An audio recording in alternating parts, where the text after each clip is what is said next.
New at 5:30, the tides are changing and the water is rising on the Kern River. 4 years of drought have left spirits, well, dried up in the Kern River Valley. Rafting companies that once roared down the killer Kern could only sit back and watch their equipment collect dust over the past couple of summers. But as 17's Kelsey will show you now, it's all changing up in the Kern River Valley. Kurt? That's right, Jim. Forget last summer. The water in the Kern River is back and better than ever. Well, better than recent years anyway. It's a sight to see and feel. Water is life, and life is beginning to thrive once again in the Kern River Valley.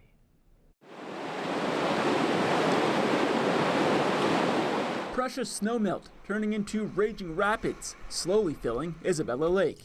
Water is the lifeblood of the Kern River Valley up here. And I've always said in the last 30 years that the economy of the valley rises and falls with the level of the lake and the river. So this year the river is back, the lake is back, and you know, when you're in a tourist area that's dependent on water, sometimes you have low water years and you just kind of have to hold on. This is nature, and we're actually at the mercy of nature. 40 more. Keep going, keep going. Keep going, keep going, keep going. Missing multiple years' worth of snowpack in the Kern River watershed, which includes Mount Whitney, the tallest mountain peak in the lower 48 states, has really put a damper on things up in the Kern River Valley. But that is about to change. This year is phenomenal, and to put it in perspective, we have more snow up on Mount Whitney than the last 3 years combined. So we are really excited. The buzz is really good right now, and as you can see, it's like an old friend that's come back. High hopes for this season along the banks of the river and lake look promising. Keep going, keep going. Rafting companies like Kern River Tours that didn't open the past 2 years for the first time in 40 years of business are already springing into action, tuning up their vehicles and blowing up their rafts. Yeah, the season we anticipate being very good. There's a lot of pent-up demand. A lot of people have been calling for the last 2 years. And for us, we decided not to open the last 2 years. And so a lot of our customers are very much excited to go and chomping at the bit to get back out there. So are you ready to raft? Tom Moore of Sierra South Mountain Sports says the peak months for the Upper Kern River are right now, May, June, and July. And for the Lower Kern below Isabella Lake, June, July, and into the first part of August.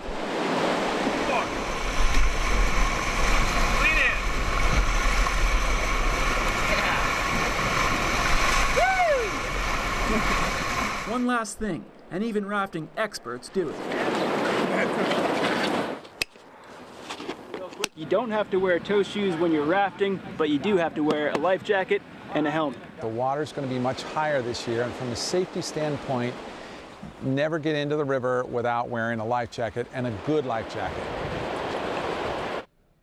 As for the flow, the Upper Kern is flowing at about 800 cubic feet per second. The lake is currently holding around 91,000 acre-feet of water, which is the highest it's been since late June of 2013, and there are estimates of it rising to near 200,000 acre-feet by mid-June, falling just shy of the 2012 peak level. And if you're not into hitting the rapids, a day sitting lakeside with a tube or kayak might be what you're into. Just remember to be responsible, take only pictures, and leave only footprints. Kelsey, 17 News.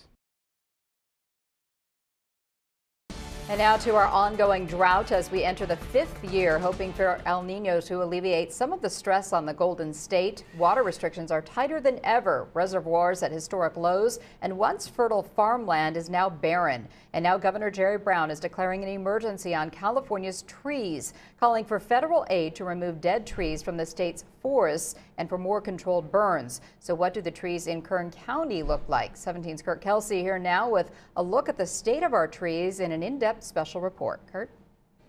Tammy, some of the oldest trees on the planet are in Kern and Tulare counties. The Forest Service estimates 12.5 million trees are dead in California's forest, with millions more too stressed to survive much longer without water. Here in Kern County, the Greenhorn Mountains west of Lake Isabella have their own problem, which starts with the drought but ends with the beetle.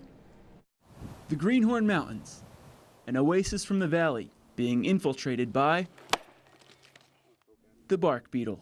They eat the cambium layer, which is this very thin layer in between the bark and the hard sapwood of the tree, the structural support of the tree, that carries all the water up to the top of the tree, the nutrients down. It's the vascular system of the tree. Brian Block is a tree whisperer for the U.S. Forest Service. He surveys the land to see which trees are dead or about to die and is now setting up projects like the Summit Project for trees to be logged before they turn into standing matches, just waiting for a spark. This environment used to be very different when fires came through on a regular basis, and they would self-thin a little bit better, a little bit more dispersed.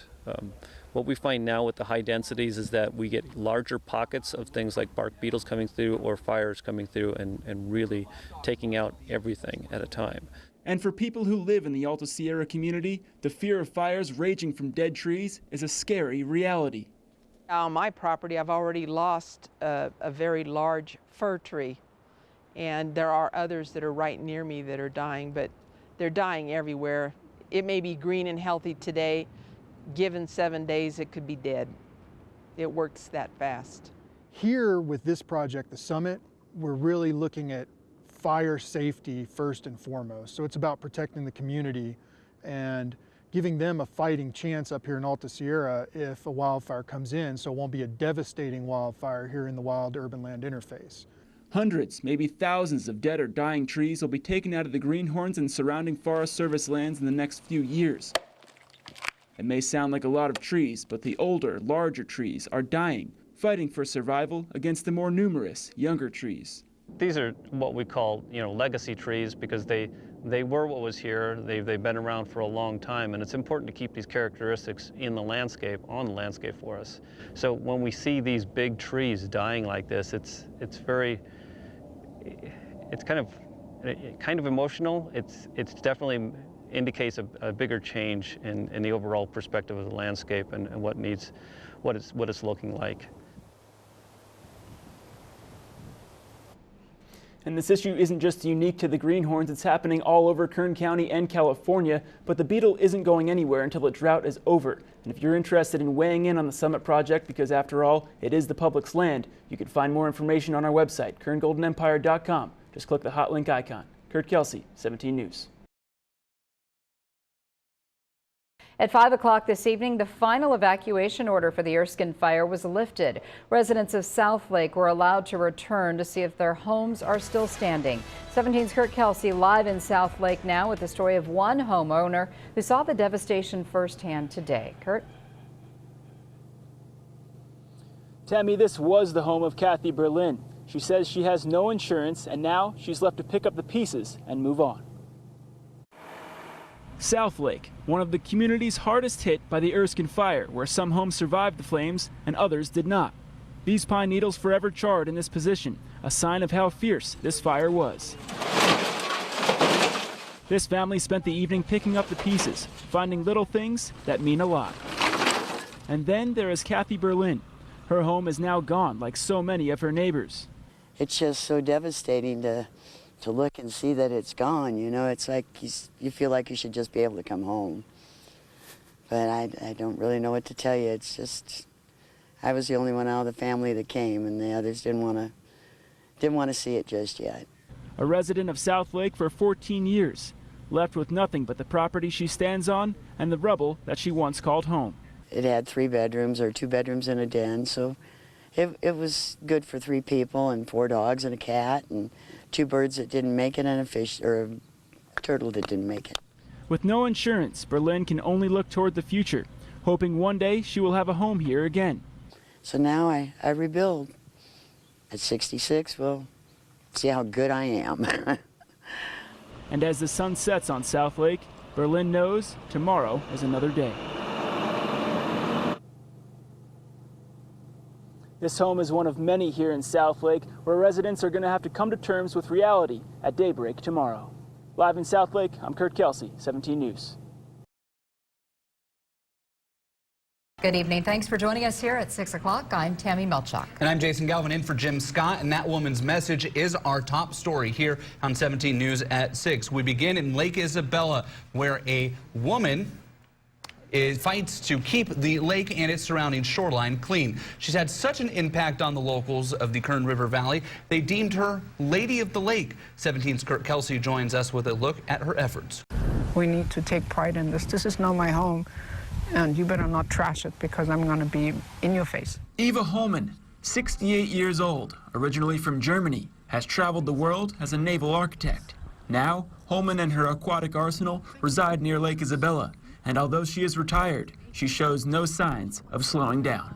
Like roll up my sleeves and identify a problem and then do something about it. So I got involved in all kinds of issues affecting lake use and the community and things, and that's where that moniker comes from, the Lady of the Lake. So if there's a threat to the lake itself for its creatures or its users, I will step up and I will say my piece.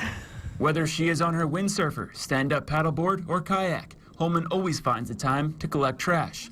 Before I arrived and the wind kicked up this morning, she picked up this bag, along with the popular lakeside syringe.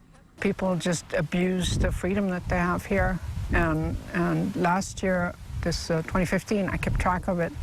And I had something in the order of 150 big bags and spent probably about 500 hours doing it. I mean, I get in their face. One of these days, somebody's going to punch me in the nose for all of this. And with a good heart, she battles on, crusading against those who litter, even putting markers on larger submerged items to be removed later. It's not just that it's against the law to litter, and my God, you could get a ticket. But it's not right to litter. It would be so much better if we all take pride in our place. See, this isn't really ours. We happen to live here, but we're sharing it with all kinds of other creatures. And we don't have a right to make the place uninhabitable for other creatures.